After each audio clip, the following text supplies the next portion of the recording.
All this time sinusubukan mong sabihin sa akin na ikaw ay nagtatrabaho. Ang aking sarili na intindihan ko nang matagpuan ko ito.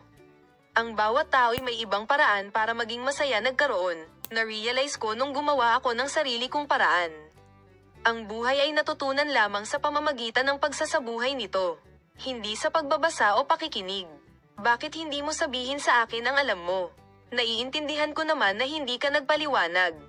Sa bawat araw na lumilipas walang pagmamahal sa puso mo ay nawala, bakit sinusundan ang pag-ibig na nakayapak? Napansin kong tumatakbo ka. Kapag umabot na sa rurok ang sakit walang luhang lumalabas sa mata, bakit hindi ka umiiyak na iintindihan ko? Para makapagpatawa sa mga umiiyak ito ay mas mahalaga kaysa sa pag-iyak, kapag ginawa mong tawa ang luha ko naiintindihan ko. Kahit sino ay maaaring saktan ng isang tao, ngunit isa ang tanging taong pinakamamahal niya ang makakasakit, na-realize ko nung sobrang sakit.